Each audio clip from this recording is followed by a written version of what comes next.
Hello very warm good morning guys, कैसे हैं आप लोग। मैं self Chandan Kumar, welcome back to YouTube channel topics tonic. आज का अपना क्लास 10th का केमिस्ट्री का लेक्चर नंबर 3 है। पिछले लेक्चर में अपन पढ़े थे एसिड बेस एंड सॉल्ट। उससे पहले अपन पढ़े थे केमिकल इक्वेशन एंड रिएक्शंस। आज का अपना लेक्चर है मेटल एंड नॉन मेटल्स। ठीक है, तो चलिए आज का लेक्चर अपन शुरू करते हैं केमिस्ट्री का। हम एक सीरीज स्टार्ट कर रहे हैं, इसमें अपन पूरा के पूरा जितना भी आपको क्लास 10th का चैप्टर्स है केमिस्ट्री, फिजिक्स एंड बायो, सबका हम पूरा यहाँ पे एक प्लेलिस्ट बना देते हैं। ठीक है गाइस, तो इसको आप एनसीईआरटी खोल के आप इसको अपन रीड करें, साथ में आप नोट भी कर सकते हो इंपॉर्टेंट पॉइंट्स वगैरह को। ठीक है, तो चलिए आज का लेक्चर अपन शुरू करते हैं। आज है अपना मेटल एंड नॉन मेटल्स। ठीक है, तो समझते हैं पहले ये मेटल नॉन मेटल होता क्या है। ठीक है, और इसके बेसिस पे अपन यहाँ पे मतलब कि प्रॉपर्टीज़ के बेसिस पे अपन जितना भी एलिमेंट है उसको कैरेक्टराइज करेंगे मेटल एंड नॉन मेटल के अंदर।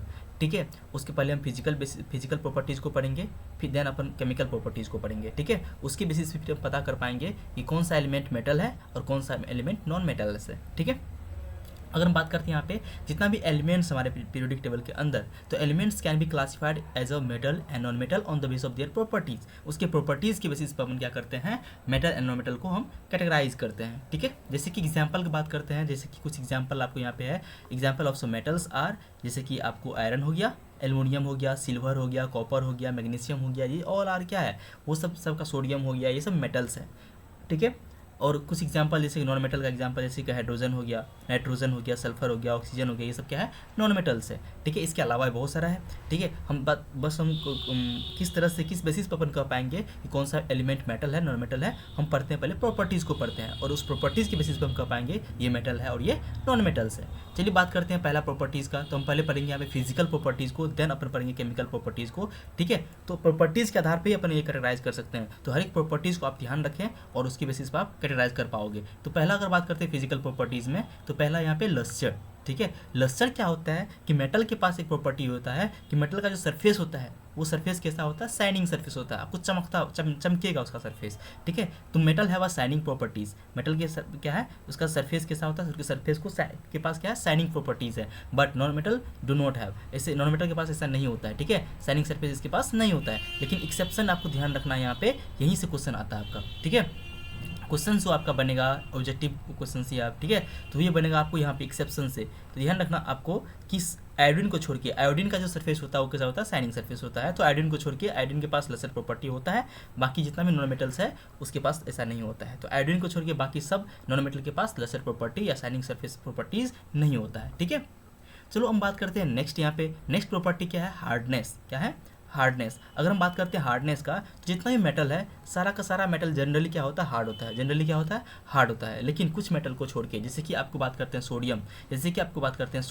Na, सोडियम है, आपका लिथियम है। ठीक है, लिथियम है, आपका पोटेशियम है। ये तीन मेटल जो है, कौन कौन सा, सोडियम, लिथियम एंड पोटेशियम, ये सब क्या है, ये सॉफ्ट मेटल है। ये सब क्या है, this all are soft metal. ये क्या है, ये सब सॉफ्ट मेटल है।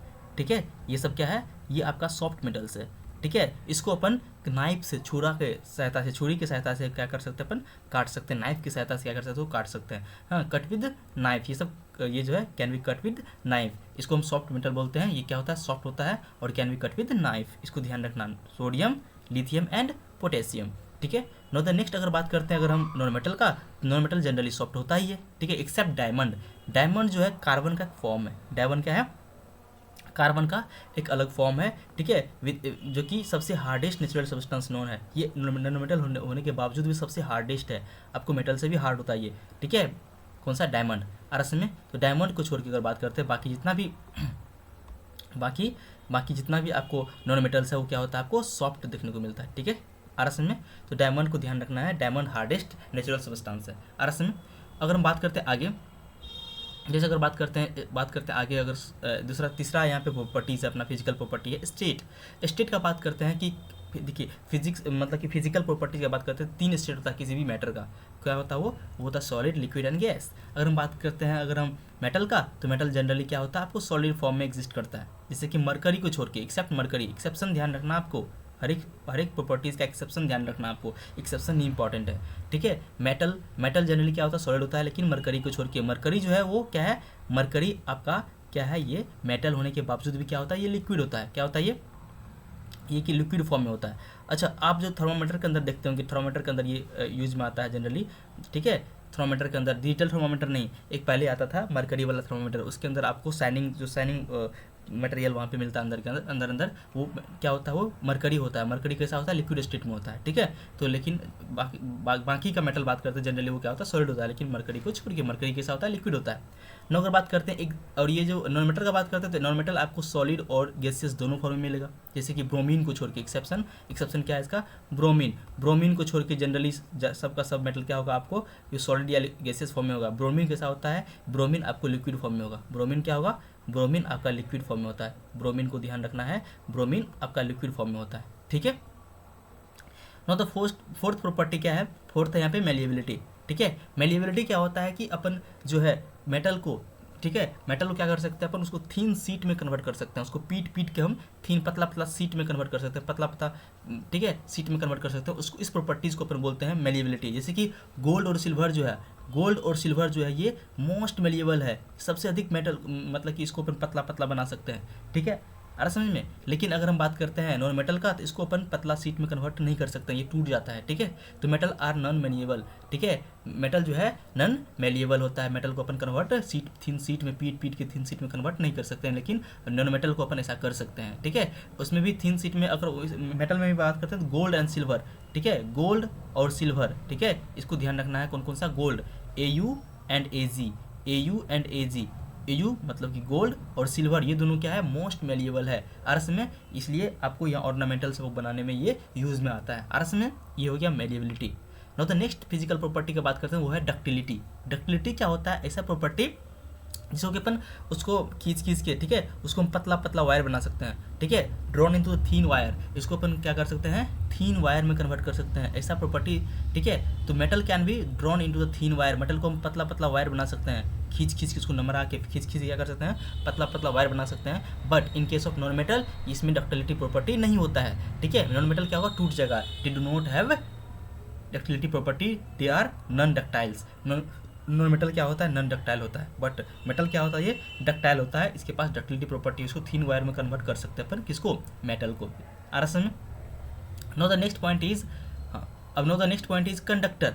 अब बात करते हैं conductor of the heat and electricity. Heat electricity का बात करते हैं तो मेटल के पास फ्री इलेक्ट्रॉन होता है, मेटल के पास क्या होता है, फ्री इलेक्ट्रॉन होता है, जिसके कारण ये कंडक्टिविटी दिखा पाता है, किसका, हीट का और इलेक्ट्रिसिटी का कनेक्टिविटी दिखा पाता है मेटल, क्योंकि इसके पास फ्री इलेक्ट्रॉन होता है। अब देखेंगे कैसे फ्री इलेक्ट्रॉन कैसे होता है, वो अपन जब हम केमिकल प्रॉपर्टीज़ को देखेंगे उसमें आपको मिलेगा वहाँ पे कि किस तरह से इसके अंदर जो है आपको फ्री इलेक्ट्रॉन पाया जाता है। तो अभी यहाँ ध्यान रखना है कि आपका मेटल जो है, मेटल ये क्या होता है, गुड कंडक्टर होता है, किसका, हीट का एंड इलेक्ट्रिसिटी का।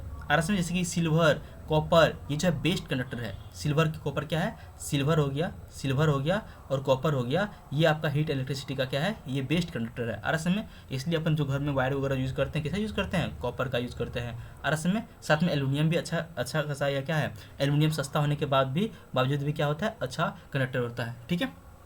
उसके बाद बात करते हैं नेक्स्ट यहाँ पे लेड, PB, मरकरी जो है वो पुअर कंडक्टर होता है, PB, ठीक है। लेड और मरकरी जो है ये हीट का क्या है, हीट और इलेक्ट्रिसिटी का क्या है, पुअर कंडक्टर है, इसको ध्यान रखना आपको, ठीक है। नो द नेक्स्ट अगर बात करते हैं नॉन मेटल का, तो नॉन मेटल क्या होता है, ये पुअर प्रॉपर्टी मतलब कंडक्टर होता है, ये हीट और इलेक्ट्रिसिटी को कंडक्ट नहीं कर पाता, एक्सेप्शन ध्यान रखना आपको, एक्सेप्शन ध्यान रखना ग्रेफाइट।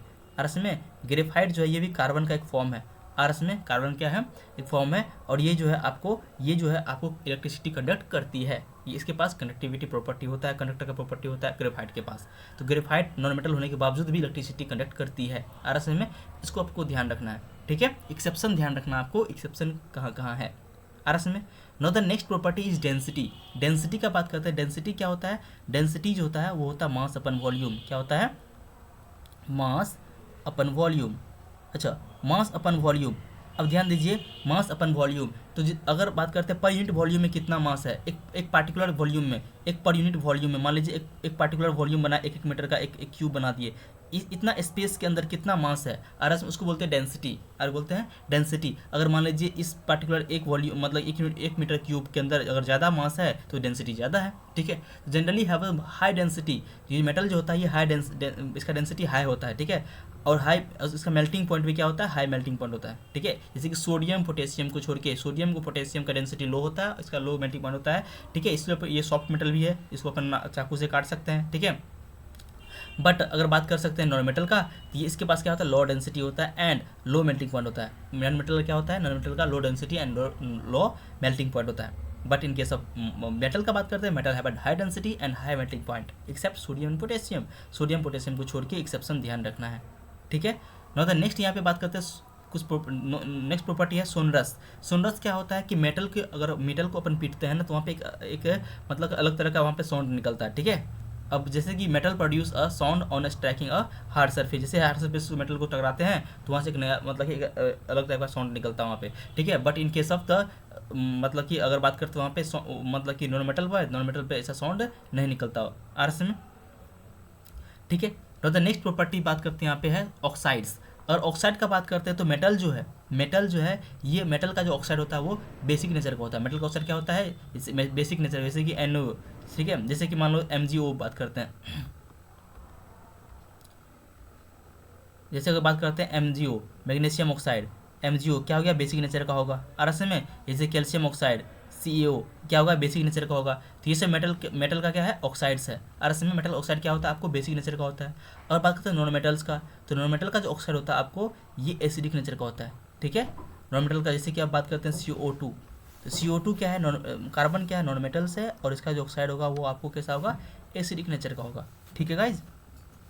तो ये था कुछ प्रॉपर्टीज जो कि था फिजिकल प्रॉपर्टीज़, ये क्या था, फिजिकल प्रॉपर्टीज़ था मेटल एंड नॉन मेटल्स का। अब हम कुछ देखते हैं यहाँ पे केमिकल प्रॉपर्टीज़ क्या है, आपको मेटल एंड नॉन मेटल का केमिकल प्रॉपर्टीज़ क्या है, ठीक है।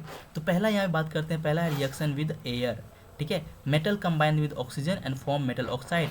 और क्या करता है ये, अब बात करते हैं, देखिए जब भी बात करते हैं एयर का, तो एयर के अंदर बहुत सारा गैस है, लेकिन नाइट्रोजन N2 और O2 जो है ये ज़्यादा मात्रा में है एयर के अंदर, ठीक है। और N2 जो है, N2 के अंदर ट्रिपल बॉन्ड होता है और ये लेस रिएक्टिव होता है। इसलिए जब भी बात करते हैं एयर से रिएक्शन तो हम ऑक्सीजन को मान के चलेंगे, ठीक है। हम क्या मान के चलेंगे, ऑक्सीजन को मान के चलेंगे। तो मेटल कंबाइन विद एयर मतलब कि एक तरह से oxygen to form the metal oxide, और मेटल ऑक्साइड बनाता है। मेटल जो है एयर से कंबाइन करके क्या बनाता है, मेटल ऑक्साइड बनाता है। और मेटल का ऑक्साइड क्या होता है, ये बेसिक नेचर का होता है। ये प्रॉपर्टीज ध्यान रखना अपने को, ये कैसा होता है, ये बेसिक नेचर का होता है, ठीक है। ये क्या होता है, बेसिक नेचर का होता है। उसके बाद बात करते हैं यहाँ पे, जैसे कुछ एग्जाम्पल का बात करते हैं। जैसे कॉपर है, कॉपर का हम ऑक्सीजन से रिएक्ट करेंगे तो कॉपर ऑक्साइड बना, ठीक है, कॉपर ऑक्साइड बना जो कि ब्लैक कलर का होता है। एल्युमिनियम है, एल्युमिनियम को ऑक्साइड से रिएक्शन करते हैं तो Al2O3 होता है, ये एल्युमिनियम ऑक्साइड है। और एल्युमिनियम ऑक्साइड जो होता है ये एम्फोटेरिक नेचर का होता है। क्या होता है ये, ध्यान रखना, एम्फोटेरिक एम्फोटेरिक नेचर क्या होता है, जो जिसके पास बेसिक प्रॉपर्टीज़ भी हो और एसिडिक प्रॉपर्टीज़ भी हो, जो कि एसिड से भी रिएक्शन करे और बेस से भी रिएक्शन करे, तो उसको बोलते हैं एम्फोटेरिक। तो ये जो एल्युमिनियम ऑक्साइड होता है वो क्या होता है, एम्फोटेरिक नेचर का होता है। और इसमें इसका कैसा नेचर होता है, इसका नेचर होता है एम्फोटेरिक। नेक्स्ट अगर बात करते हैं मैग्नीशियम। मैग्नीशियम जो है ये मेटल है, मैग्नीशियम क्या है, मेटल है, और ये भी ऑक्सीजन से रिएक्शन करेगा, बनाएगा MgO। क्या बनाएगा, MgO मैग्नीशियम ऑक्साइड। और मैग्नीशियम ऑक्साइड ये क्या होगा, बेसिक नेचर का होगा, ठीक है। अब देखिए उसके बाद बात करते हैं यहाँ पे different metal show different reactivity toward the oxygen. Different metal जो है ऑक्सीजन से डिफरेंट प्रॉपर्टी शो करते हैं। जैसे कि सोडियम है, पोटेशियम है, रिएक्ट वेरियसली, और ये सोडियम पोटेशियम जो है ऑक्सीजन से बहुत जल्दी रिएक्शन करता है, इतना ज़्यादा फास्ट रिएक्शन करता है कि ये मतलब कि यहाँ से कैन कैच फायर, यहाँ पे जो है ये आग भी पकड़ सकता है, ठीक है। इसको इसलिए हम क्या करते हैं, सोडियम पोटेशियम को हम एयर में नहीं रखते हैं, कहाँ रखते हैं इसको अपन, केरोसिन ऑयल के अंदर डुबो कर रखते हैं। ये ध्यान रखना, इमर्ज ना केरोसिन ऑयल के अंदर क्या करते हैं इसको अपन, सोडियम पोटेशियम को केरोसिन के तेल के अंदर इसको डुबा के रखते हैं, क्योंकि बहुत ही फास्ट रिएक्शन करता है एयर से और यहाँ पे आग लग सकता है उसमें, ठीक है गाइज। तो नो द नेक्स्ट पॉइंट यहाँ पे क्या कर रहा है कि surface of magnesium aluminium zinc और लेड। मैग्नीशियम एल्युमिनियम जिंक और लेड का जो सरफेस होता है, इसके ऊपर क्या होता है, इसके ऑक्साइड का एक पतला सा लेयर सा बन जाता है। इसके ऑक्साइड का क्या होता है, एक पतला सा मतलब लेयर बन जाता है, और जो कि फर्दर ऑक्सीडेशन से क्या करता है, बचाता है। अच्छा, ऑक्सीजन से रिएक्शन, ऑक्सीजन का ऐड होना ऑक्सीडेशन भी कहलाता है ना, अपन पढ़े हैं क्या केमिकल इक्वेशंस के अंदर, ठीक है। तो ये फर्दर और ऑक्सीडेशन ना हो, मेटल और ख़राब ना हो, ताकि इसके ऊपर खुद से ऑटोमेटिकली क्या होता है, सेल्फ खुद से क्या होता है, यहाँ पे एक लेयर बन जाता है, थिन लेयर बन जाता है, इसके ऑक्साइड का लेयर बन जाता है इसके सरफेस पे। किस पे? मैग्नीशियम है, एल्युमिनियम है, जिंक है और पीबी है। और इसमें ये पॉइंट ध्यान रखना है, ये पॉइंट ध्यान रखना है। आगे समझ में। नो द नेक्स्ट पॉइंट क्या कर रहा है कि आयरन जो होता है Fe does not burn on heating but iron filings, ठीक है, iron filings burn variously. Iron का जो बुरादा होता है पतला पतला उसका, ठीक है, वो जो है आपको मतलब कि अगर बात करें तो वो आपको प्रॉपरली यहाँ पे क्या होता है, वेरियसली यहाँ पे बर्न हो जाता है, बट आयरन वहाँ पे आपको बर्न नहीं होता है। Copper does not burn but the coated with the black copper oxide. Copper आपको बर्न नहीं होता है, लेकिन इसके ऊपर क्या होता है, आपको कॉपर ऑक्साइड का एक ब्लैक लेयर बन जाता है। ठीक है, ये सब कुछ पॉइंट है, आपको ध्यान रखना है। चलिए ठीक है, चलो नेक्स्ट बात करते हैं। जैसे कि गोल्ड है और सिल्वर है, AuNag does not react with oxygen. ये रिएक्ट ऑक्सीजन से जल्दी रिएक्ट नहीं करता है, इसलिए इसके ऊपर कोई सरफेस नहीं बन, मतलब कि कोई ऑक्साइड का लेयर नहीं बन पाता है। इसलिए हम जब भी बात करते हैं तो ऑर्नामेंट्स के लिए हम यूज़ करते हैं कॉपर और गोल्ड को, और ये इसलिए ये क्या होता है, महंगा होता है अरस में, क्योंकि ये जो है ऑक्सीजन से रिएक्ट नहीं करता है, इसके सरफेस पे कोई सा इस तरह का कोई भी लेयर नहीं बनता है। ठीक है, तो ये आपको लंबे समय तक शाइनिंग करेगा, गोल्ड और सिल्वर। ठीक है, ये प्रॉपर्टीज़ है। चलो नेक्स्ट यहाँ पे देखो, नेक्स्ट है यहाँ पे एम्फोटेरिक ऑक्साइड। एम्फोटेरिक ऑक्साइड क्या होता है, अभी जस्ट बात किए थे अपन ऊपर, ठीक है, कि मेटल ऑक्साइड जो होता है विच react with the both acid and base. ऐसा मेटल का ऑक्साइड जो एसिड से भी रिएक्ट करे और बेस से भी रिएक्ट करे, ऐसे मेटल के ऑक्साइड को क्या बोलते हैं, एम्फोटेरिक ऑक्साइड बोलते हैं। अरस में जैसे कि आप बात करते हैं Al2O3, Al2O3 जो है आपको HCl मतलब कि एसिड से भी रिएक्ट करेगा, और क्या बना AlCl3 साथ में वाटर दिया। हाँ, Al2O3 जो है आपको NaOH क्या है, बेस है और स्ट्रॉन्ग बेस है, ये स्ट्रॉन्ग बेस से भी रिएक्ट किया और क्या बनाया NaAlO2 मतलब कि सोडियम एल्यूमिनेट बोलते हैं, सोडियम एल्यूमिनेट। NaAlO2 को क्या बोलते हैं, सोडियम एल्यूमिनेट और साथ में वाटर। ये दोनों क्या है, सॉल्ट है। AlCl3 क्या है, सॉल्ट है, ये सॉल्ट है। जब एसिड जब बेस रिएक्शन करता है क्या बनाता है, सॉल्ट बनाता है, साथ में वाटर देता है, उसको बोलते हैं न्यूट्रलाइजेशन रिएक्शन। तो बताइए, अगर बात करते हैं ऐसा मेटल का ऑक्साइड जो कि आपको एसिड से भी रिएक्शन करे और बेस से भी रिएक्शन करे, उसको क्या बोलते हैं अपन, एम्फोटेरिक ऑक्साइड बोलते हैं। और ये जो है आपका एल्युमिनियम ऑक्साइड Al2O3 क्या है, ये क्या है आपका, ये है आपको एम्फोटेरिक ऑक्साइड। आ रहा समझ में। चलिए अगर बात करते हैं यहाँ पे, नेक्स्ट है reaction of metal with water. Metal का रिएक्शन अगर वाटर के साथ रिएक्शन कराते हैं तो क्या होता है, मेटल जब वाटर से रिएक्शन करता है तो बनाता है मेटल का ऑक्साइड, साथ में हाइड्रोजन गैस लिबरेट करता है। ठीक है, हाइड्रोजन गैस निकलता है। ठीक है, और मेटल ऑक्साइड जो है, और जो मेटल ऑक्साइड बना फिर फर्दर वाटर से रिएक्शन करके क्या बनाता है, मेटल का हाइड्रोक्साइड बनाता है। मेटल क्या बनाता है, हाइड्रोक्साइड बनाता है, और मेटल का हाइड्रोक्साइड बनाएगा वो क्या होगा, बेसिक नेचर का होगा। चलो जैसे अगर बात करते हैं यहाँ पे मेटल अगर यहाँ बात करते हैं कोल्ड वाटर से रिएक्शन करता है, कौन कौन सा मेटल, वो है आपको सोडियम है, पोटेशियम है, ठीक है, और कैल्शियम है। ये सब क्या होगा, आपके कोल्ड वाटर से रिएक्शन करेगा। ठीक है, और जैसे कि अगर बात करते हैं हॉट वाटर से रिएक्शन विद हॉट वाटर, वो है मैग्नीशियम जो है आपका हॉट वाटर से रिएक्शन करता है। ठीक है, अगर जैसे रिएक्शन विद स्टीम से रिएक्शन कौन करता है वाटर का वेपर से, स्टीम से कौन करेगा, वो करेगा एल्युमिनियम, आयरन और जिंक। ठीक है, नो रिएक्शन विद वाटर से रिएक्शन नहीं करेगा कौन कौन सा, Pb, Cu, Au, Ag। ठीक है, लेड, कॉपर, गोल्ड और सिल्वर जो है ये आपको वाटर से रिएक्शन नहीं करता है। आरस में इसलिए हम बोलते हैं ना कॉपर के बर्तन में पानी पीना चाहिए। ठीक है, जो कि उससे रिएक्शन नहीं करता है। लेकिन एल्युमिनियम आपको स्टीम से रिएक्शन करता है। ठीक है, सोडियम, पोटेशियम, कैल्शियम ये सब जो है आपको कोल्ड वाटर से रिएक्शन करता है। मैग्नीशियम जो है आपको हॉट वाटर से रिएक्शन करता है। Calcium and magnesium float as a bubble of H2 stick with their surface. ठीक है, जब हम कैल्शियम और मैग्नीशियम को पानी में डुबाते हैं तो उसके सरफेस पे क्या होता है, आपको बबल्स दिखेगा, और वो बबल्स के अंदर क्या होता है, हाइड्रोजन गैस होता है। बबल्स के अंदर क्या होता है, आपको हाइड्रोजन गैस होता है। तो इस पॉइंट को आपको ध्यान रखना है।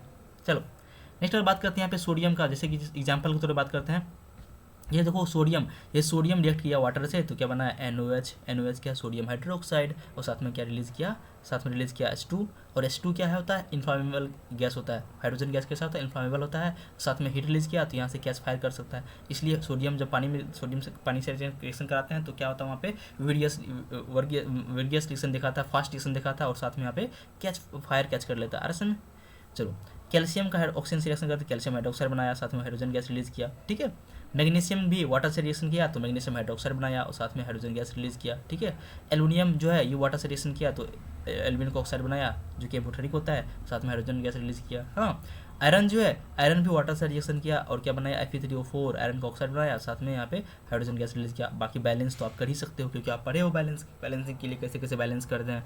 ठीक है, चलो नेक्स्ट अगर बात करते हैं reaction of metal with the acid, हम मेटल का रिएक्शन कराते हैं एसिड के साथ, उसमें एसिड में कैसा रहता है डाइल्यूट एसिड। डाइल्यूट एसिड मतलब कि जिसमें कि एसिड का मात्रा कम हो और वाटर का मात्रा ज़्यादा हो, उसको बोलते हैं डाइल्यूट एसिड। ठीक है, मेटल जब डाइल्यूट एसिड के साथ रिएक्शन करता है तो यहाँ पे सॉल्ट बनाता है। क्या बनाता है? सॉल्ट। और साथ में क्या रिलीज करता है? हाइड्रोजन गैस रिलीज करता है। सॉल्ट और हाइड्रोजन गैस रिलीज करता है डाइल्यूट एसिड के साथ। ठीक है, जैसे कि और एग्जाम्पल जैसे कि कॉपर है, सिल्वर है और मरकरी है, do not react with the dilute acid. ठीक है, ध्यान रखना कौन कौन सा, कॉपर, ठीक है, Ag, ठीक है, सिल्वर और Hg मरकरी, ये तीन जो है ये डाइल्यूट एसिड से रिएक्शन नहीं करता है।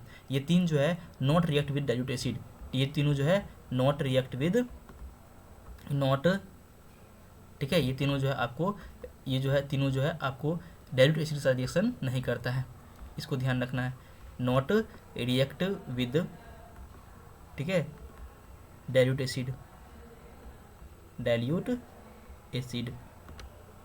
ठीक है, नेक्स्ट अगर बात करते हैं यहाँ पे, जैसे कि Fe है, आयरन है, आयरन अगर रिएक्शन किया किससे? HCl से। HCl क्या है? Hydrochloric acid. सबसे जब रिएक्शन किया तो क्या बनाया आपको? FeCl2। FeCl2 क्या बनाया? सॉल्ट है। FeCl2 क्या है? सॉल्ट है। साथ में क्या किया? हाइड्रोजन गैस रिलीज किया। मैग्नीशियम है, मैग्नीशियम HCl से रिएक्शन किया तो क्या बनाया? MgCl2। ये क्या? सॉल्ट है। साथ में क्या रिलीज किया? हाइड्रोजन गैस रिलीज किया। जिंक जो है वो भी HCl से रिएक्शन किया, ZnCl2 बनाया, भी क्या है? जिंक का सॉल्ट है। ठीक है, और ये भी साथ में हाइड्रोजन गैस रिलीज किया। एल्युमिनियम है, एल्युमिनियम HCl से रिएक्शन किया तो क्या बनाया? AlCl3, क्या है? सॉल्ट है एल्युमिनियम का। ठीक है, और यहाँ पे क्या हुआ? साथ में हाइड्रोजन गैस रिलीज किया। ठीक है, तो मतलब कि मेटल जब डाइल्यूट एसिड से रिएक्शन करता है तो क्या रिलीज करता है? सॉल्ट, साथ में हाइड्रोजन। ठीक है, आराम से में, तो ये सब पॉइंट को आपको ध्यान रखना है। ठीक है, चलो आगे बात करते हैं। तो reaction of metal with the solution of the other metal salt, मतलब कि अदर मेटल के साथ रिएक्शन देखेंगे। ठीक है, जैसे कि मेटल ए है जो कि सॉल्ट सॉल्यूशन बी के साथ रिएक्शन कर रहा है, बी का कोई सॉल्ट है उसके सॉल्यूशन में रिएक्ट कर रहा है, और साथ में क्या बनाया? ए का सॉल्ट बना दिया, मतलब यहाँ पे डिस्प्लेस कर दिया, ए जो है बी को डिस्प्लेस कर दिया।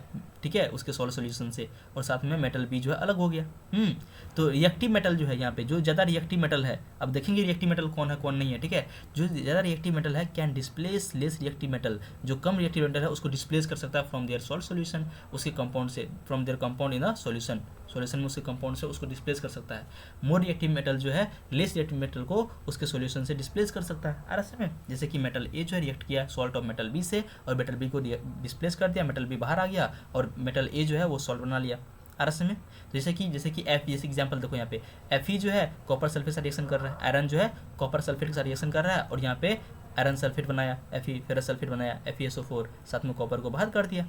ठीक है, तो कौन यहाँ पे रिएक्टिव है, कौन लेस रिएक्टिव है, कौन मोर रिएक्टिव है, तो उसके लिए हम यहाँ पे देखते हैं रिएक्टिविटी सीरीज। क्या देखते हैं?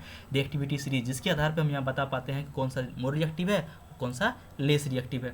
आराम में, the reactivity series is list of the metal arrange in the order of their decreasing activity. जैसे कि सबसे ऊपर जो है वो सबसे मोस्ट रिएक्टिव है। सबसे मोस्ट रिएक्टिव कौन है? पोटेशियम है, फिर है सोडियम, फिर कैल्शियम, फिर मैग्नीशियम, फिर एल्युमिनियम, फिर जिंक, फिर आयरन। ठीक है, फिर यहाँ पे क्या है आपको Pb, हाँ मतलब कि लेड, फिर है हाइड्रोजन, फिर कॉपर, फिर Hg, फिर Ag, मतलब कि Ag मतलब कि सिल्वर, और सबसे कम रिएक्टिव कौन है आपको? गोल्ड है, Au है।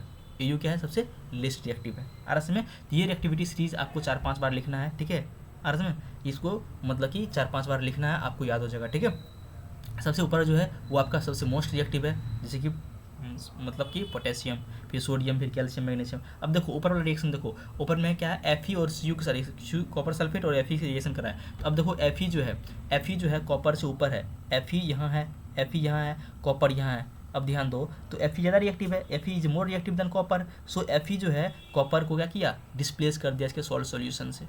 आराम में क्या किया? डिस्प्लेस कर दिया। अब बताओ कॉपर है या जिंक है? मान लो जिंक का रिएक्शन कर रहा है कॉपर सल्फेट, या फिर जिंक भी डिस्प्लेस, जिंक भी क्या है यहाँ पे? जिंक मोर रिएक्टिव है किससे? कॉपर से, और जिंक जो है आयरन से भी ज़्यादा रिएक्टिव है। तो ये ऊपर वाला जो है वो मोर रिएक्टिव, नीचे वाला लेस रिएक्टिव है। ठीक है, तो ये चीज़ ध्यान रखना यहाँ पे। इस रिएक्टिविटी सीरीज के आधार पर हम यहाँ पे डिस्प्लेसमेंट रिएक्शन को देखते हैं। ठीक है, चलो आगे देखते हैं कि reaction of metal with non metals. Metal और नॉन मेटल जब आपस में रिएक्शन करता है तो क्या होता है? ठीक है, reactivity of element in the is the tendency to attain the completely filled valence shell. अच्छा, कोई भी एलिमेंट जो है, कोई भी मेटल जो है, ठीक है, मेटल या नॉन मेटल जो है, और वो रिएक्शन करता है, ठीक है, रिएक्शन करके क्या चाहता हो? अपना वैलेंस सेल का इलेक्ट्रॉन को कंप्लीट करे, ठीक है, और अपना नियरेस्ट जो नोबेल गैस है अपने नियरेस्ट नोबेल गैस कॉन्फ़िगरेशन को अटेंड करें। जैसे कि मान लो क्लोरीन है, क्लोरीन का एटॉमिक नंबर होता है 17 और 17 के पास में कौन है 18, आर्गन। आर्गन क्या है, एक नोबेल गैस है, तो क्लोरीन चाहेगा हम आर्गन जैसा बन जाए। क्लोरीन क्या चाहेगा, हम आर्गन जैसा बन जाए। जैसे कि सोडियम है, सोडियम के आजू बाजू कौन है, मतलब कि नियरेस्ट कौन है नोबेल गैस, जैसे कि नियन है 10, तो सोडियम चाहेगा हम नियन जैसा बन जाए। ठीक है, तो कोई भी एलिमेंट जो है वो चाहता अपने नियरेस्ट नोबेल गैस कॉन्फ़िगरेशन को अटेंड कर ले। ठीक है, तो अगर बात करते हैं यहाँ पे, या दूसरे शब्दों में अपन ये कह सकते हैं कि कोई भी मतलब कि एलिमेंट चाहता है कि हम अपने मतलब कि आउटरमोस्ट सेल को फिल्ड कर ले। ठीक है, आउटरमोस्ट सेल को कंप्लीट कर ले, ऑक्टेट पूरा करे अपना। ठीक है, ये भी कह सकते हो आप, या फिर दूसरे शब्दों में आप कह सकते हो कोई भी मेटल है या नॉन मेटल है, कोई भी एलिमेंट है वो चाहता है अपने नियरेस्ट नोबेल गैस कॉन्फ़िगरेशन को अटेंड करे, नियरेस्ट नोबेल गैस जैसा बन जाए, अपना कॉन्फ़िगरेशन को बना ले। ठीक है, तो ये कह रहा है कि atom of the metal, atom of metals loose electron. ध्यान रखना कि मेटल जो है, मेटल क्या करता है, इलेक्ट्रॉन को लूज करता है। मेटल के पास टेंडेंसी क्या होता है, इलेक्ट्रॉन को लूज करने का, और नॉन मेटल का टेंडेंसी होता है इलेक्ट्रॉन को गेन करने का। मेटल के पास, मेटल क्या करता है, मेटल इलेक्ट्रॉन लूज करता है और नॉन मेटल इलेक्ट्रॉन गेन करता है। ध्यान रखना इसको। ठीक है, इन द वैलेंस शेल। ठीक है, एंड फॉर्म एनायन। और मेटल जो है, मेटल जब इलेक्ट्रॉन को लूज करेगा, मेटल जब इलेक्ट्रॉन को लूज करेगा तो क्या बनाएगा, कैटायन बनाएगा। और नॉन मेटल जब इलेक्ट्रॉन को गेन करेगा तो एनायन बनाएगा। जैसे कि सोडियम है, सोडियम जो है, सोडियम बनाएगा Na+। क्या बनाएगा, सोडियम Na+ है, और प्लस है इसका मतलब इसको बोलते हैं कैटायन। ये क्या है, ये कैटायन है। ये क्या है, ये कैटायन है अरस में। और क्लोरीन जो है, क्लोरीन इलेक्ट्रॉन को गेन करके ये बनाएगा Cl-। क्या बनाएगा, Cl-। ये क्या है, एनायन है। ये क्या है, एनायन है।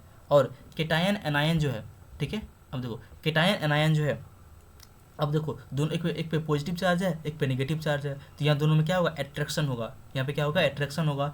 और यहाँ पे क्या बनाएगा, एक बॉन्ड बनाएगा। दोनों क्या करेगा, दोनों बॉन्ड बनाएगा, अट्रैक्ट होकर बॉन्ड बनाएगा। उसको बोलते हैं आयोनिक बॉन्ड। क्या बोलते हैं, आयोनिक बॉन्ड। यहाँ दो आयंस का फॉर्मेशन हुआ। आयंस दो तरह का होता है, ये दोनों क्या है, आयंस है। दो आयंस है, कैटायंस और एनायंस, कैटायन और एनायंस। ठीक है, तो यहाँ पे जो दोनों के बीच के अंदर बॉन्ड होगा उसको बोलते हैं आयोनिक बॉन्ड। क्या बोलते हैं, आयोनिक बोलते हैं। Na+ जो है, Na+ जो है और Na+ के बीच में, Na+ के बीच में अट्रैक्शन फोर्स होगा। ठीक है, Na+ और Cl- के बीच में। ठीक है, तो यहाँ जो अट्रैक्शन फोर्स है इसको बोलता है आयोनिक बॉन्ड। क्या बोलते हैं इसको, आयोनिक बॉन्ड। ये दोनों के बीच का जो बॉन्डिंग बना ये है आयोनिक बॉन्ड। आरस में आयोनिक बॉन्ड, आरस में दोनों के बीच में अट्रैक्शन फोर्स जो है वो क्या है, आयोनिक बॉन्ड है। ठीक है, आरस में तो अब देखो कैसे, जैसे कि बात करते हैं सोडियम, सोडियम कैसे इलेक्ट्रॉन को लूज किया। सोडियम का एटॉमिक नंबर कितना होता है, 11, Na11 होता है। इसका कॉन्फ़िगरेशन क्या होगा, 1s2, 2s2, 2p6 और 3s1। ठीक है, और इसमें बताओ अगर हम बात करते हैं यहाँ पे, अगर यहाँ पे बात करते हैं, ठीक है, तो यहाँ पे N1s है, तो 1 का मतलब पहला सेल, तो पहला सेल में 2 इलेक्ट्रॉन है। 2s और 2p दूसरे सेल का है, दूसरे सेल का है, तो इसमें कितना है, 2 और 6 8 इलेक्ट्रॉन है। और यहाँ पे 3s क्या है, लास्ट सेल है, इसमें 1 इलेक्ट्रॉन है। आरस में तो अगर आउटरमोस्ट ऑर्बिट में 1 इलेक्ट्रॉन हो, 2 हो या 3 हो तो इलेक्ट्रॉन को लूज करना चाहेगा। ठीक है, ये क्या चाहता है, इलेक्ट्रॉन को लूज करना चाहता है और अपना आउटरमोस्ट ऑक्टेट को पूरा करना चाहता है। जब इसको लूज कर देगा तो 8 पूरा हो जाएगा, लास्ट में 8 होगा। ठीक है, वरना इसको 7 लेना पड़ेगा, तो 7 लेना काफ़ी टफ है। ठीक है, तो यहाँ पे क्या होगा, 1 इलेक्ट्रॉन को लूज करके अपना ऑक्टेट पूरा कर लेगा। तो सोडियम चाहेगा 1 इलेक्ट्रॉन अपना लूज कर ले और यहाँ पे 2 और 8 बना ले। ठीक है, और यहाँ पे सोडियम कैटायन बनाएगा। सोडियम क्या बनेगा, सोडियम का कैटायन बनाएगा Na+। और Na+ का कॉन्फ़िगरेशन कैसा है, नियन के जैसा। कैसा है, 2 और 8 नियन के जैसा है, तो ये स्टेबल है। अब बताओ, अब बात करते हैं यहाँ पे क्लोरीन का। क्लोरीन का कितना होता है, क्लोरीन का एटॉमिक नंबर होता है 17। कितना होता है क्लोरीन का, क्लोरीन का होता है 17। ठीक है, 17 होता है, तो ये क्या होगा, 1s2, 2s2, 2p6 और 3s2 और 3p5। अब बोलो यहाँ पे अगर बात करते हैं, ठीक है, अगर यहाँ बात करते हैं, देखो तो ये 1s क्या है, ये पहला सेल है तो 2 इलेक्ट्रॉन है। 2s 2p क्या है, दूसरा सेल है, कितना है, 6 2 8 इलेक्ट्रॉन है। अब देखो 3s 3p ये तीसरा सेल है, उसमें 5 2 7 इलेक्ट्रॉन है। और 7 है, इसको बस 1 इलेक्ट्रॉन चाहिए अपना ऑक्टेट पूरा करने के लिए, आर्गन जैसा बनने के लिए। तो बस ये क्या करेगा, किसी से 1 इलेक्ट्रॉन लेगा, अपना ऑक्टेट पूरा कर लेगा। तो यहाँ पे कोई देने के लिए चाहिए इसको, तो सोडियम चाहता है भाई मेरे पास एक्स्ट्रा है, आप ले लो। अब सोडियम बोलता है, क्लोरीन बोलता है ठीक है मेरे पास कमी है तो आप 1 दे दो। ठीक है, इस तरह से दोनों खुश, ये भी खुश और ये भी खुश, और दोनों में अच्छा बॉन्डिंग हो जाता है। तो यहाँ पे बनता है क्या, आपका आयोनिक बॉन्ड। क्या बनता है, आयोनिक बॉन्ड बोलता है। तो यहाँ पे जो है क्लोरीन जो है अपना इलेक्ट्रॉन लेके क्या बनाया, क्लोरीन का एनायन बनाया। क्या बनाया, एनायन। एनायन मतलब नेगेटिव चार्ज। ठीक है, एनायन मतलब नेगेटिव चार्ज वाला, कैटायन मतलब पॉजिटिव चार्ज वाला। ठीक है, पॉजिटिव वाला कैटायन और नेगेटिव वाला एनायन। आरस में, अरे बोलिए आरस में। तो इस तरह से क्या बनाया, आयोनिक बॉन्ड बनाया। आगे हम बात करें जैसे कि यहाँ पे Na है, सोडियम है। सोडियम जो एक इलेक्ट्रॉन एक्स्ट्रा है, ये जो है यहाँ जो डॉट है ये वैलेंस सेल को दिखा रहा है, वैलेंस सेल के इलेक्ट्रॉन को दिखा रहा है, ये वैलेंस इलेक्ट्रॉन को दिखा रहा है। यहाँ पे सोडियम एक इलेक्ट्रॉन को वैलेंस इलेक्ट्रॉन एक है, ये अपना एक इलेक्ट्रॉन दिया। क्लोरीन के पास 7 है, देखो 2 2 4 2 6 7, और ये इलेक्ट्रॉन लिया, और इस तरह से यहाँ पे Na+ और Cl- का एक स्ट्रक्चर बना लिया, और यहाँ पे दोनों में क्या हुआ, बॉन्डिंग हुआ, क्या बना लिया, आयोनिक बॉन्ड बना लिया। और इस तरह के कंपाउंड को अपन बोलता है आयोनिक कंपाउंड। देखो तो अब हम नेक्स्ट टॉपिक पढ़ते हैं अपना आयोनिक कंपाउंड। जो आयोनिक मतलब कि आयोनिक बॉन्ड बना के कंपाउंड बनाया उसको बोलते हैं मतलब कि आयोनिक कंपाउंड्स। तो कह रहा है कि compound form by the transfer of electron, compound formed by transfer of electron from the metal to a non metal, ठीक है, आर कॉल्ड आयोनिक कंपाउंड या इलेक्ट्रोवैलेंट कंपाउंड। यहाँ पे क्योंकि ये जो बॉन्ड बन रहा है इसको आयोनिक बॉन्ड भी बोलते हैं और इलेक्ट्रोवैलेंट बॉन्ड भी बोलते हैं। इसको चाहे आप आयोनिक बॉन्ड बोल दो, चाहे आप इसको इलेक्ट्रोवैलेंट बॉन्ड बोल दो, इलेक्ट्रोवैलेंट बॉन्ड, ठीक है। इसको आप चाहे इलेक्ट्रोवैलेंट बॉन्ड बोल दो, चाहे आप आयोनिक बॉन्ड बोल दो, बात एक ही है, ठीक है गाइस। चलिए तो यहाँ पे बात करते हैं कुछ प्रॉपर्टीज़ को, देखते हैं कि जो आयोनिक कंपाउंड होता है उसका क्या क्या प्रॉपर्टीज़ होता है। तो पहला बात करते हैं फिजिकल नेचर। तो क्या होता है कि दे आर सॉलिड, ये क्या होता है, सॉलिड होता है और हार्ड होता है, जनरली ब्रिटल होता है। क्या होता है, ब्रिटल, मतलब थोड़ा सा इसको जोड़ दो टूट जाएगा, बिखर जाएगा, ठीक है। तो ये क्या होता है आपको, ये क्या होता है, ब्रिटल नेचर का होता है, ठीक है। कौन सा, फिजिकल, मतलब कि अगर बात करते हैं आयोनिक कंपाउंड का, तो ठीक है। Melting and boiling point, they have a high melting point and boiling point. इसका मेल्टिंग पॉइंट बॉइलिंग पॉइंट क्या होता है, बहुत ही ज़्यादा होता है। देखिए बात करते हैं सोल्युबिलिटी का, जनरली सोल्यूबल इन वाटर, ये क्या होता है, वाटर में सोल्यूबल होता है, ठीक है। वाटर में फिर से क्या होगा, आयंस में कन्वर्ट हो जाएगा, ठीक है। और insoluble in the solvent such as kerosene में, पेट्रोल में, इस समय क्या होता है, ये सब इनसोल्यूबल होता है, ठीक है। ये क्या होता है, केरोसिन पेट्रोल के अंदर क्या होता है, ये इनसोल्यूबल होता है, ठीक है। जैसे कि आपको NaCl नमक है, नमक को आप पानी में दो, पानी में ये घुल जाएगा आराम से। चलो नेक्स्ट बात करते हैं यहाँ पे कंडक्शन ऑफ इलेक्ट्रिसिटी। क्योंकि ये आयनिक कंपाउंड है, ये जो है आयनिक कंपाउंड है, तो ये जो है मतलब आयन्स में कन्वर्ट होकर ये इलेक्ट्रिसिटी कंडक्ट कर सकती है। Ionic compound conduct electricity in a molten state and a solution form but not in a solid form. ये सॉलिड फॉर्म में नहीं रहता, मोल्टेन स्टेट में अगर इसको मेल्ट कर दे उस स्टेट में, या फिर इसका सॉल्यूशन वाटर के साथ इसका सॉल्यूशन बना दे अपन, ठीक है, उस केस में जो है इलेक्ट्रिसिटी कंडक्ट करेगा, लेकिन सॉलिड फॉर्म में इलेक्ट्रिसिटी कंडक्ट नहीं करती है। और इसमें सॉलिड के फॉर्म में इलेक्ट्रिसिटी कंडक्ट नहीं करेगी, बट ये मोल्टेन स्टेट में या फिर सॉल्यूशन स्टेट में ये क्या करेगा, इलेक्ट्रिसिटी कंडक्ट करेगी। और इसमें चलो नेक्स्ट अगर बात करते हैं अकरेंस ऑफ मेटल। मेटल जो है, पहला यहाँ बात करते हैं मिनरल्स, ठीक है। मेटल कहाँ कहाँ पाया जाता है, कहाँ से कहाँ पाया जाता है। तो पहले यहाँ पे अकरेंस ऑफ मेटल में एक टर्म है यहाँ पे मिनरल्स। मिनरल्स क्या होता है, द एलिमेंट और compound which occur naturally in the earth crust. अगर अर्थ क्रस्ट में ये नेचुरली अगर मिले ऐसा एलिमेंट या फिर कंपाउंड जो अर्थ क्रस्ट में नेचुरली मिले, उसको क्या बोलते हैं अपन, मिनरल्स बोलते हैं। क्या बोलते हैं, मिनरल्स बोलते हैं। एक होता है और क्या होता है, minerals that contain high percentage of particular metal. तो पार्टिकुलर मेटल का अगर परसेंटेज उस मिनरल्स में ज़्यादा है तो वो मिनरल्स जो है वो जो है पार्टिकुलर उस मेटल का क्या कहलाएगा, और कहलाएगा। अर्थ में किसी एक पार्टिकुलर, जैसे कि किसी एक पार्टिकुलर मतलब कि मेटल का अगर कोई मिनरल्स है उसमें उस पार्टिकुलर मेटल का जो परसेंटेज है वो ज़्यादा मात्रा में है, तो उस पार्टिकुलर, ठीक है, उस पार्टिकुलर मिनरल्स को, ठीक है, उस मेटल का पार्टिकुलर मेटल का और बोलेंगे, क्या बोलेंगे, और बोलेंगे पार्टिकुलर मेटल का। अर्थ में ठीक है। तो minerals that contain high percentage of particular metal, हाँ, द मेटल कैन बी, ठीक है, प्रॉफिटेबली एक्सट्रैक्टेड फ्रॉम इट। और उसको हम प्रॉफिटेबली मतलब अगर उसे एक्सट्रैक्ट करें तो हमको प्रॉफिट हो, ठीक है। ऐसा नहीं कि मतलब कि उसको एक्सट्रैक्शन में ज़्यादा ही खर्च पड़ जाए और कम मात्रा में मेटल निकले, ठीक है। तो प्रॉफिटेबली क्या होना चाहिए, एक्सट्रैक्ट होना चाहिए वो मेटल उससे। तो उस मेटल का उसको हम कहेंगे, उस मिनरल्स को उस मेटल का और कहेंगे, ठीक है। सच मिनरल्स आर कॉल्ड और। आरस में अब बात बोलो यहाँ पे, जैसे कि अगर बात करते हैं, जैसे कि ये तो रिएक्टिविटी सीरीज है, जैसे पोटेशियम है, सोडियम है, कैल्शियम, मैग्नीशियम है, तो not found in a free state. ये जो है जो हाईली रिएक्टिव, जो कि हाईली रिएक्टिव मेटल्स है, ऊपर वाला जो हाईली रिएक्टिव मेटल्स है, जो कि मतलब कि वेरी रिएक्टिव मेटल, इसको क्या है, वेरी रिएक्टिव मेटल्स है, ये सब मतलब कि फ्री स्टेट में नहीं रहता है। इसको हम जो है, इसको हम एक्सट्रैक्शन बाय इलेक्ट्रोलाइसिस, इसको हम एक्सट्रैक्ट करते हैं और से, किसके हेल्प से, इलेक्ट्रोलाइसिस की हेल्प से, इलेक्ट्रिसिटी की हेल्प से, ठीक है, इलेक्ट्रोलाइसिस की हेल्प से इसको हम एक्सट्रैक्ट करते हैं। आरस में अरे बोलो नेक्स्ट अगर बात करते हैं यहाँ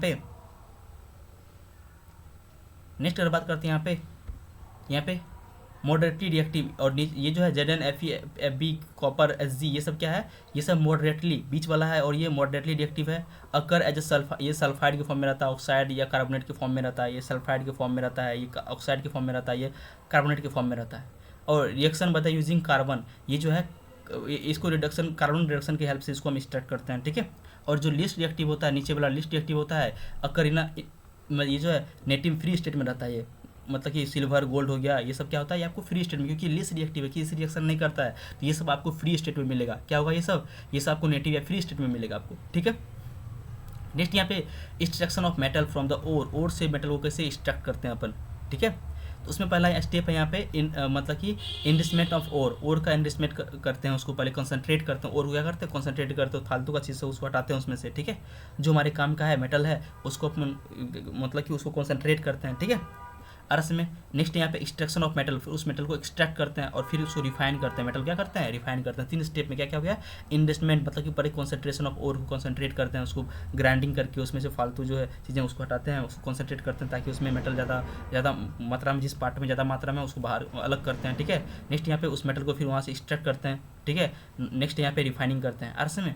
अब बताओ, जैसे कि ओर है, तो पहला स्टेप क्या हो गया, कॉन्सेंट्रेशन ऑफ ओर। क्या हो गया, मतलब कि कॉन्सेंट्रेशन ऑफ ओर मतलब कि इन्वेस्टमेंट ऑफ द ओर, ठीक है, कॉन्सेंट्रेशन ऑफ ओर, ठीक है। कॉन्सेंट्रेशन ऑफ ओर में बात करते हैं यहाँ पे metal with the high reactivity, जो मेटल ज़्यादा रिएक्टिविटी है उसको इलेक्ट्रोलाइसिस उसके मोल्टेन फॉर्म ओर को मोल्टेड करते हैं और वहाँ पे इलेक्ट्रोलाइसिस करवाते हैं उससे, फिर यहाँ से प्योर मेटल निकलता है अर्थ में इलेक्ट्रोलाइसिस की हेल्प से, जो मोर रिएक्टिव है। और जो moderate metal of the medium reactivity, जो मॉडरेट रिएक्टिविटी है मतलब कि मीडियम रिएक्टिविटी शो करता है, जैसे कि मान लो उसका कार्बोनेट और या उसका सल्फाइड और लेते हैं, जैसे कि ZnCO3 जिंक कार्बोनेट है, ठीक है। या फिर जैसे कि यहाँ पे HGS है, इसको सिनेवार बोलते हैं। क्या बोलते हैं, HGS को, यह नाम ध्यान रखना, नाम इंपॉर्टेंट है, ठीक है। ये सल्फाइड और है HGS, ये क्या है, सिनेवार। ये ZnS है, ठीक है, या जिंक सल्फाइड है, ये पे मतलब कि मरकरी सल्फाइड, ये इसको सिनेबार बोलते हैं HGS को, ठीक है। ZnS है, ये इस सब क्या होता है, एक्सेस एयर के साथ में यहाँ पे रोस्टिंग करते हैं, ठीक है। और एक होता है कि लिमिटेड एयर, अगर लिमिटेड एयर में क्या करते हैं, ये करते हैं, जलाते हैं उसको, ठीक है, ऑक्सीजन के प्रेजेंस में यहाँ पे रिएक्शन कराते हैं। लिमिटेड एयर के में उसको बोलते हैं कैल्सिनेशन। क्या बोलते हैं उसको, कैल्सिनेशन। अगर यहाँ पे एक्सेस एयर के रूप में इसको हीट करते हैं, उसको बोलते हैं रोस्टिंग। एक्सेस एयर तो रोस्टिंग और लिमिटेड एयर तो कैल्सिनेशन, ये भी इंपॉर्टेंट ध्यान रखना है यहाँ पे। लिमिटेड एयर तो कैल्सिनेशन बोलते हैं उसको, अगर एक्सेस एयर में हीट करते हैं तो क्या बोलते हैं उसको, रोस्टिंग बोलते हैं अर्थ में। जैसे कि सल्फाइड और को हम रोस्टिंग करते हैं और कार्बोनेट और को क्या करते हैं, कैल्सिनेशन करते हैं। और इससे क्या मिलता है हमको, ऑक्साइड ऑफ ओर का क्या मिलता है हमको, ऑक्साइड मिलता है अर्थ में। एयर के प्रेजेंस क्या करते हैं, इसको हीट करते हैं, क्या करते हैं, हीट करते हैं अर्थ में। अगर एयर यहाँ पे प्रेजेंस में हीट करे, मतलब एक्सेस एयर में हीट करे तो रोस्टिंग, और लिमिटेड एयर करे तो कैल्सिनेशन। इससे क्या मिलेगा हमको, मेटल का ऑक्साइड मिलेगा। और फिर मेटल का ऑक्साइड क्या करेंगे हम, रिडक्शन करेंगे, रिडक्शन दो मेटल, और फिर यहाँ प्यूरिफिकेशन ऑफ मेटल करेंगे। क्या करेंगे, नेक्स्ट यहाँ प्यूरिफिकेशन करेंगे, फिर यहाँ से मेटल हमको निकल जाएगा आराम में। स्टेप ध्यान रखो आप, ये स्टेप पूछा जाता है आपके बोर्ड एग्जाम में, ठीक है। नेक्स्ट अगर बात करते हैं यहाँ पे metal of the low reactivity, जो मेटल लेस रिएक्टिव है, जैसे उसका सल्फाइड और उसका क्या होता है, सल्फाइड और होता है, वहाँ पे सिंपल क्या करते हैं, सल्फाइड का रोस्टिंग करते हैं, रोस्टिंग करके क्या मेटल निकालते हैं फिर यहाँ से, ठीक है, ये टर्न्स करेंगे और यहाँ पे क्या होगा, रिफाइनिंग करके प्योर मेटल अपन निकाल लेंगे, ठीक है। तो step involve in the extraction of metal from the ore, ठीक है, ये था स्टेप सब। और उसके बाद कुछ यहाँ पे इंपॉर्टेंट टर्म्स है जो कि इंपॉर्टेंट है, जैसे कि पहले है गैंग। ये गैंग क्या होता है, ores are naturally contaminant with the large amount of impurities. और जो है यहाँ पे नेचुरली क्या होता है, बहुत सारा इम्प्यूरिटीज उसमें होता है। इम्प्यूरिटीज मतलब जो हमारे काम का नहीं है, ठीक है। Ore are usually contaminate with the large amount of impurities such as a soil होता है, सैंड होता है, एक्सेट्रा, उसको गैंग बोलते हैं। सॉयल सैंड वगैरह ये जो इम्प्यूरिटीज़ का जो मिक्स होता है उसको क्या बोलते हैं, गैंग बोलते हैं अर्थ में। उसके बाद यहाँ पे बात करते हैं नेक्स्ट यहाँ पे रोस्टिंग क्या होता है, जब sulphide ore are converted into oxide. Sulphide ore क्या होता है, मतलब कि ऑक्साइड में कन्वर्ट करते हैं। सल्फाइड और को हम किस में कन्वर्ट करते हैं, ऑक्साइड में कन्वर्ट करते हैं, हीट करके, ठीक है, स्ट्रांगली हीट करते हैं। लेकिन क्या करते हैं यहाँ पे, प्रेजेंस ऑफ एक्सेस एयर के प्रेजेंस में, ठीक है। मतलब ये जो आपको सल्फाइड और है इसको हम रोस्ट करते हैं, ठीक है, और ऑक्साइड बनाते हैं अर्थ में, किसकी प्रेजेंस में, एक्सेस एयर के प्रेजेंस में हीट करते हैं, ठीक है। इस प्रोसेस को अपन क्या बोलते हैं, रोस्टिंग बोलते हैं। ऊपर आप देखे थे, ठीक है। जैसे कि ZnS है, इसको ऑक्सीजन के प्रेजेंस में रिएक्शन करा रहे हैं, हीट कर रहे हैं, ठीक है, तो ZnO बना रहा है, इसको बोलते हैं रोस्टिंग। और जिंक का क्या बनाया, ऑक्साइड बनाया। एक होता है कैल्सिनेशन क्या होता है, द कार्बोनेट ओर। ये कैल्सिनेशन किसके लिए करते हैं, कार्बोनेट ओर के लिए करते हैं। और जो आपका और आप बात रोस्टिंग किसके लिए करते हैं, सल्फाइड ओर के लिए करते हैं, ठीक है। तो अगर बात करते हैं कैल्सिनेशन का, तो कैल्सिनेशन कार्बोनेट ओर के लिए करते हैं। यहाँ पे क्या करते हैं, change into the oxide by the heating strongly in the limited air. ये क्या करते हैं, हम लिमिटेड एयर के प्रेजेंस में करते हैं आरस में, या फिर एब्सेंस ऑफ एयर बोल दें या फिर लिमिटेड एयर बोल दें, ठीक है। ZnCO3 को हीट किए, यहाँ पे ZnO बना, ठीक है, इसको बोलते हैं कैल्सिनेशन। क्या बोलते हैं, कैल्सिनेशन। ये हम कार्बोनेट में करते हैं आर्स में। नेक्स्ट यहाँ पे रिडक्शन क्या है, यहाँ पे रिडक्शन। रिडक्शन क्या होता है, metal oxide are reduce to corresponding metals की क्या कहते हैं यूजिंग द रिड्यूसिंग एजेंट के हेल्प से क्या करते हैं, जैसे कि लाइक कार्बन एक रिड्यूसिंग एजेंट है, उसके हेल्प से क्या करते हैं मेटल का जो ऑक्साइड है उसको हम उसके कोरस्पॉन्डिंग मेटल्स में क्या करते हैं, कन्वर्ट करते हैं। जैसे कि ZnO को कार्बन से रिएक्शन करें तो क्या बनाया, Zn बनाया, साथ में CO बनाया। यहाँ कार्बन क्या है, एज ए रिड्यूसिंग एजेंट की तरह काम कर रहे हैं इसका हम, ठीक है। तो इसको कार्बन रिडक्शन बोलेंगे, क्या बोलेंगे इसको हम, इसको बोलते हैं कार्बन रिडक्शन, ठीक है गाइज। नेक्स्ट यहाँ पे क्या रहा है, रिफाइनिंग ऑफ मेटल्स, मेटल का जो रिफाइनिंग करते हैं। तो the most widely used method of the refining metal impurities are the electrolytic refining. तो मोस्ट यूज जो होता है वो क्या है यहाँ पे, इलेक्ट्रोलाइटिक रिफाइनिंग है, क्योंकि इसमें प्योर मेटल मिलता है हमको, पूरा प्योर मिलता है हमको, ठीक है। इसमें इस तरह का एक सेटअप लेते हैं, ठीक है। इसमें मतलब इस तरह से एक सेटअप लेते हैं, इसमें कैथोड और एनोड होता है, ठीक है। और इसमें क्या करते हैं अपन, जैसे एग्जांपल के तौर पे बात करते हैं कॉपर का, जैसे यहाँ पे कॉपर सल्फेट का सॉल्यूशन अपन लिए, क्या लिए, कॉपर सल्फेट सॉल्यूशन लिए, ठीक है। और साथ में यहाँ पे एक टैंक, मतलब कि यहाँ पे ये जो है आपका इम्प्योरिटीज़ है, और यहाँ पे इसको कॉपर का सॉल्यूशन अगर यहाँ पे इस तरह सेटअप करते हैं तो जो आपका कैथोड है, कैथोड के ऊपर कॉपर का, यहाँ पे कॉपर का आयन जाके चिपकता है और एनोड से ये निकलता है। और साथ में आपका जो इम्प्योरिटीज़ है एनोड, इसको बोलते हैं एनोड मड, वो इम्प्योरिटीज आपको नीचे में जमा होता है। और इसमें आपका एनोड से कॉपर का आयन निकल के और यहाँ पे जो कैथोड के ऊपर आपको चिपकता है। और इसमें तो इस तरह से इसको यहाँ पे जो हमारा मतलब कि जो हम नया जो कॉपर मतलब ये निकाले हैं, स्टार्ट किए हैं अभी मेटल, ठीक है, उसका ये रोड बनाते हैं एनोड, ठीक है, ताकि इसमें से एनोड आयन जो ओनली आयन जो है वो निकल के इस पर चिपक रहा है। तो प्योर कॉपर यहाँ चिपक रहा है और जो भी इम्प्योरिटीज है वो नीचे गिर रहा है। आरस में तो यहाँ पे इम्प्योरिटी नीचे जमा हो रहा है और यहाँ पे प्योर कॉपर आयन्स यहाँ पे जाके चिपक रहा है कैथोड के ऊपर आरस में, और फिर कैथोड को बाहर निकालेंगे तो कैथोड के ऊपर हमारा प्योर मेटल्स मिल जाएगा। इस तरह से प्रोसेस को क्या बोलते हैं, इलेक्ट्रोलाइटिक, मतलब कि इस तरह क्या बोलते हैं, इलेक्ट्रोलाइटिक रिफाइनिंग बोलते हैं इसको, ठीक है। देखो यहाँ पे एनोड के ऊपर क्या होगा, इम्प्योर कॉपर, एनोड के ऊपर क्या हो रहा है, यहाँ पे इम्प्योर कॉपर है, एनोड के ऊपर क्या है, यहाँ पे इम्प्योर कॉपर है, इस पे इम्प्योर है। और कैथोड के पास क्या मिलेगा हमको, कैथोड के पास strip of the pure copper का स्ट्रिप ले लेते हैं, छोटा पतला सा एक, और ये धीरे धीरे मोटा हो जाएगा। ये इलेक्ट्रोलाइट में क्या लेके, solution of the acidified copper sulphate का एसिडिफाइड सॉल्यूशन लिया हम, ठीक है। On passing the current through the electrolyte, जिसे पास करते हैं the impurities metal of the anode dissolve into the electrolyte में डिजॉल्व हो जाएगा। एंड इक्विवेलेंट अमाउंट ऑफ, यहाँ पे कुछ इक्विवेलेंट अमाउंट क्या होगा, pure metal from the electrolyte is deposited at the cathode के पास क्या डिपोजिट हो जाएगा और कैथोड थोड़ा मोटा हो जाएगा और फिर कैथोड को बाहर निकाल लेंगे अपन। The insoluble impurities settle down at the bottom of the anode is called anode mud. जो इम्प्योरिटीज है जो कि इंसोल्युबल इम्प्योरिटीज जो क्या होगा, मतलब कि सॉल्यूशन के अंदर नीचे कैथोड एनोड के नीचे क्या होगा, वहाँ पे जमा हो जाएगा, उसको बोलते हैं एनोड मड, ठीक है गाइज। नेक्स्ट यहाँ पे क्या रहा है, कोरोजन। कोरोजन क्या होता है, surface of the, corrosion important है, ये भी बोर्ड के लिए इंपॉर्टेंट है, कोरोजन क्या होता है, ठीक है। The surface of the some metals, कुछ मेटल का सरफेस क्या होता है, जैसे आयरन हो गया कोरोडेड हो जाता है with when they expose to the moist air. जब मॉइस्ट एयर से जब एक्सपोज होता है तो यहाँ पे क्या होता है, फॉर लॉन्ग पीरियड के टाइम के लिए, तो इसको बोलते हैं कोरोजन। और ऐसे में जैसे सिल्वर बिकम ब्लैक, सिल्वर क्या होता है, कभी कभी ब्लैक होता है when expose to the air, it बहुत स्लोली होता है, रिएक्शन कम करता है लेकिन बहुत स्लोली, बहुत दिन तक क्या करने रहने के बाद क्या होता है यहाँ पे, it react with the air to form the यहाँ पे coating of the silver sulphide का कोटिंग बन जाता है वहाँ पे, ठीक है। Copper react with the moist carbon dioxide copper reaction करके एयर से गेन करते हैं, यहाँ पे ग्रीन कोट बना लेता है कॉपर के ऊपर, ग्रीन कोट और द कॉपर कार्बोनेट बना लेता है, ठीक है। Iron when the expose to the moist air acquired a coating of the brown flaky substance, उसको बोलते हैं रस्ट, क्या बोलते हैं उसको अपन, रस्ट बोलते हैं, ठीक है। अब मेन बात है यहाँ पे, इंपॉर्टेंट पॉइंट है यहाँ पे, प्रिवेंशन ऑफ द कोरोजन कैसे प्रिवेंट करते हैं। The rusting of the iron can be prevent by the painting से कर सकते हैं, ऑयलिंग कर दें सरफेस पे ताकि मॉइस्चर उस पर अटैक ना कर पाए, ठीक है। पेंटिंग कर दे, ऑयलिंग कर दिया, ग्रीसिंग कर ले, गैल्वेनाइजेशन से, ठीक है। क्रोम प्लेटिंग हो गया, एनोडाइजिंग हो गया, मेकिंग एलॉय, ये सब। नेक्स्ट यहाँ पे गैल्वेनाइजेशन क्या होता है, it is a method of the protecting the steel and the iron from the rusting by the coating them with the thin layer of zinc का थिन लेयर का यहाँ पे कोटिंग कर लेते हैं, जिससे हमारा यहाँ पे रस्टिंग नहीं होता है, ठीक है। इसको गैल्वेनाइजेशन बोलते हैं। नेक्स्ट यहाँ पे alloy, N alloy is a मतलब क्या, ये homogeneous mixture of the two और मोर मेटल का जो है होमोजीनियस मिक्सचर, होमोजीनियस मतलब कि इक्वल प्रोपोर्शन में अगर वहाँ पे मिक्स हो उसको बोलते हैं होमोजीनियस मिक्सचर, ठीक है। टू और मोर मेटल जो इक्वल प्रोपोर्शन में मिक्स हो और मेटल और नॉन मेटल का मिक्सचर को बोलते हैं एलॉय, ठीक है। अब देखो iron mixed with the small amount of the carbon become the hard and strong. Iron को अगर हम स्मॉल अमाउंट ऑफ यहाँ पे कार्बन को ऐड कर दे आयरन के अंदर में, तो ये क्या होता है, हार्ड हो जाता है और स्ट्रॉन्ग हो जाता है, ठीक है। आयरन के अंदर मिक्स कर दे क्या, हम कार्बन को मिक्स कर देते हैं, हार्ड और स्ट्रॉन्ग हो जाएगा।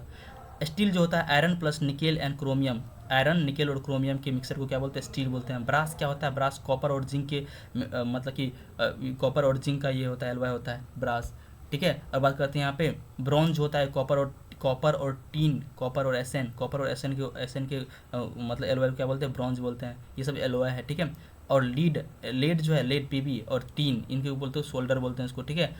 आरएस में नेक्स्ट है amalgam, if one of the metal is mercury, अगर उसमें मतलब कि उसके एलओआई के अंदर अगर एक मरकरी है तो उसको बोलते हैं मतलब कि जैसे उसको बोलते हैं अमलगम, जैसे NaHG सोडियम अमलगम हो गया आरएस में, उसको अपन बोलते हैं अमलगम, ठीक है। इस तरह से ये अपना कंप्लीट होता है मेटल एंड नॉन मेटल्स, ठीक है। आप क्या करो, इसको रीड करके, ठीक है, आप एनसीईआरटी को रीड करो, फिर एनसीईआरटी का मतलब कि इन टेक्स्ट क्वेश्चन करो, फिर उसका एक्सरसाइज करो, ठीक है। इस तरह से आपका चैप्टर पूरा का पूरा complete. Okay guys, thank you for watching and listening.